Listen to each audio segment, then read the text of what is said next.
Pemirsa, puluhan pasien dalam pengawasan COVID-19 dirawat di RSUD Majenang Cilacap, Jawa Tengah hingga membuat ruang isolasi penuh.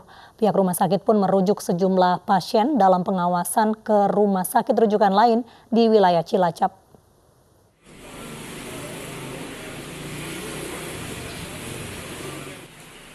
Dengan menggunakan APD lengkap, sejumlah petugas medis Rumah Sakit Majenang Cilacap, Jawa Tengah membawa pasien dalam pengawasan virus corona atau PDP untuk dipindahkan ke rumah sakit lain di wilayah Cilacap.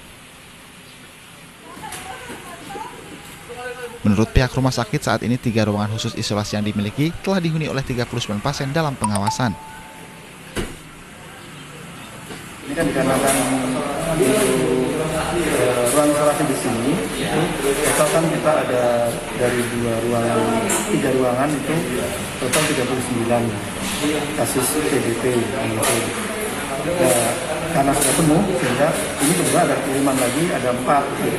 Jadi kita alihkan, kita rujuk ke rumah sakit rujukan yang lain untuk tingkat kabupaten, untuk di Rumah Sakit Islam Fatimah. Pemindahan pasien PDP ini menggunakan ambulan khusus pasien COVID-19 dari RSUD Majenang dan milik Puskesmas. Saat ini jumlah PDP di Kabupaten Cilacap mencapai 77 orang, sedangkan untuk ODP 107, serta kasus positif COVID-19 mencapai 20 orang. Dari Cilacap, Jawa Tengah, Heri Susanto, iNews melaporkan. Pembatasan sosial berskala besar Provinsi Jawa Barat akan diterapkan besok. Gubernur Jawa Barat Ridwan Kamil meminta pengawasan tidak hanya di perbatasan provinsi, tetapi hingga antar kota dan kabupaten. Bapak mewajibkan wilayah yang PSBB dan PSBB tidak boleh untuk sementara waktu ya Pak ya. Jadi mau dinowo Pak, putar balik aja dulu ya. Jelang penerapan pembatasan sosial berskala besar Jawa Barat pada 6 Mei besok hingga 2 pekan ke depan, titik pemeriksaan semakin diperketat. Sejumlah pemudik dipaksa putar balik di titik pemeriksaan Tol Padalarang, Kabupaten Bandung Barat, Jawa Barat.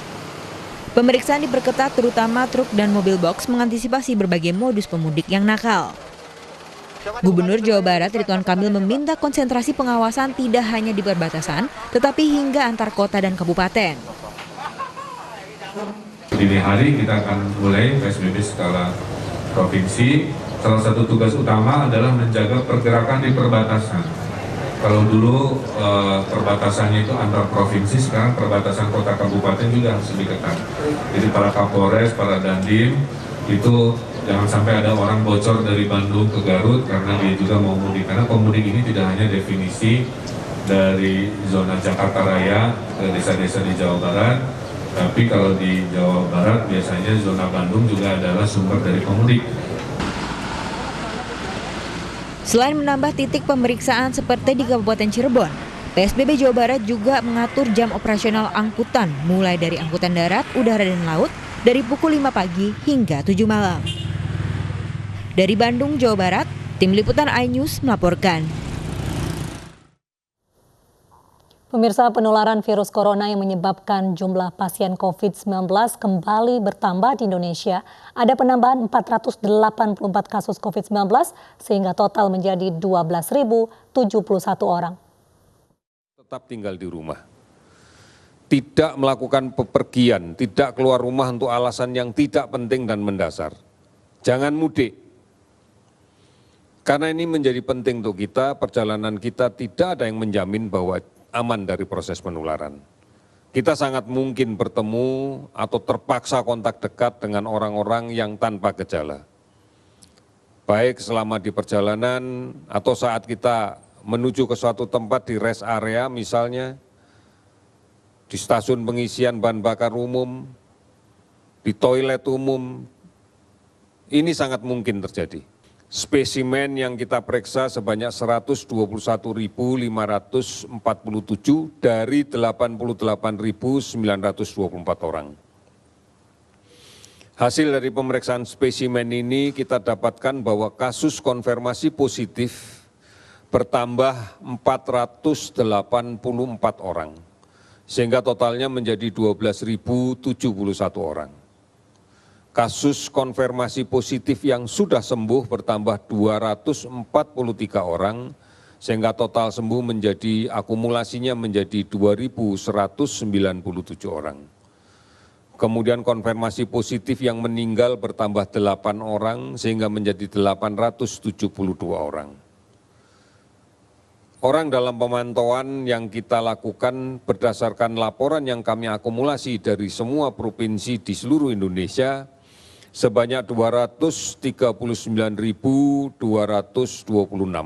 di mana hampir 200.000 diantaranya sudah selesai dipantau. Virus corona bisa dengan mudah ada di sekitar kita, salah satunya melalui uang. Karenanya Babinsa Kodim 0906 Tenggarong mengembangkan alat sterilisasi uang sederhana.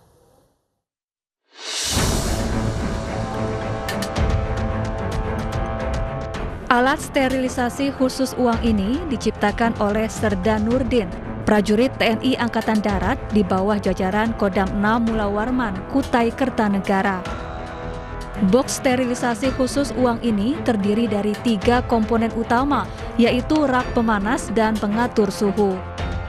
Suhu yang berasal dari bohlam diatur hingga mencapai 80 derajat Celcius, karena virus corona akan mati pada suhu di atas 56 derajat Celcius dalam waktu 30 menit.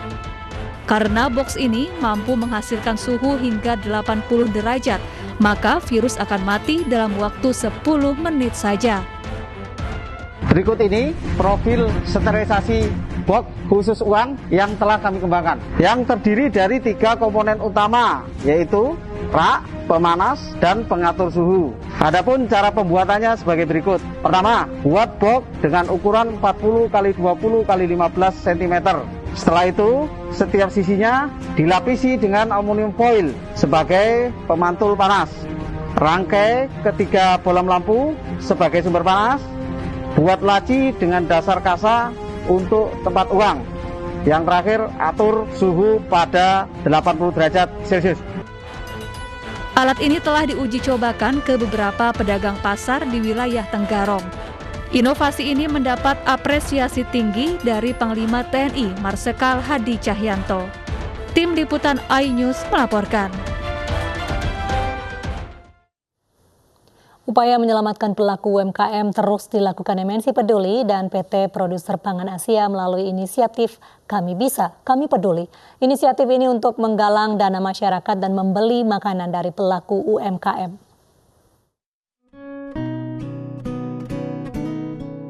Bulan suci Ramadan tahun ini memang terasa berbeda dari Ramadan tahun lalu sejak mewabahnya virus corona.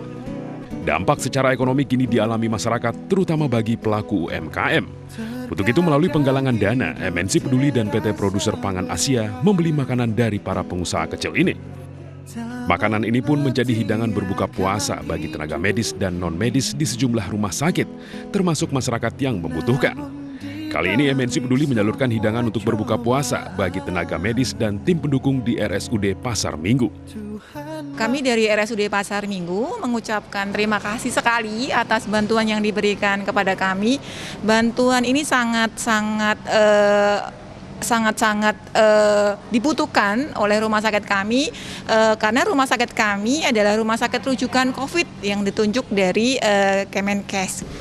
Jadi kita miliki inisiatif Kami Bisa, Kami Peduli yang bekerja sama juga dengan PPA, yaitu Produser Pangan Asia, bidang F&B di MNC Group, di mana kita menyediakan, jadi kita menggalang dana untuk memberikan kepada pelaku UMKM F&B yang mereka akan pakai untuk produksi makanan siap saji yang kita salurkan ke rumah sakit, ke panti jompo, ke panti asuhan, dan masyarakat yang membutuhkan.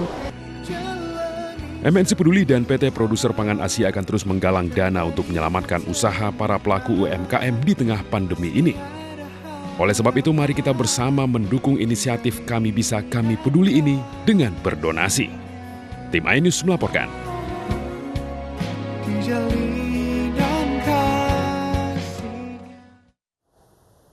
Pemirsa, mari kita dukung para pejuang kemanusiaan dengan peduli melawan penyebaran virus corona. Bantuan bisa disalurkan melalui rekening yang tertera di layar televisi Anda. Ibu sedang susah merintih dan berdoa.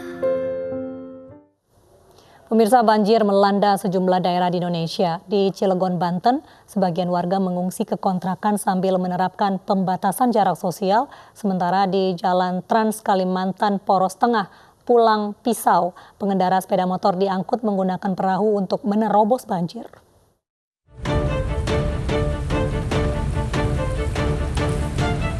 Hari kedua pasca banjir bandang yang menerjang 7 kecamatan di kota Cilegon, Banten, sebagian warga mulai mengungsi ke sejumlah rumah kontrakan. Di pengungsian, warga menerapkan pembatasan penghuni untuk menjaga jarak sosial di tengah wabah virus corona. Pada ngungsi. Ngungsi kemana itu, Bu? Ke atas. Tempat saudara apa posko darurat? Posko darurat. Posko darurat ya, Bu. Kenapa pada ngungsi, Bu? Orang nggak bisa ditempatin. Sementara sebagian warga lainnya mulai membersihkan material sisa banjir dan memilih tetap tinggal di rumahnya dengan alasan keamanan. Hingga saat ini Badan Penanggulangan Bencana Daerah Cilegon masih melakukan pendataan terkait kerusakan yang disebabkan banjir bandang. Ratusan kendaraan masih kesulitan melewati banjir yang merendam ruas jalan Trans Kalimantan di Desa Bukit Rawi dan Desa Pendabarania, Kabupaten Pulang Pisau, Kalimantan Tengah. Pengendara sepeda motor terpaksa menggunakan perahu klotok agar aman melewati banjir.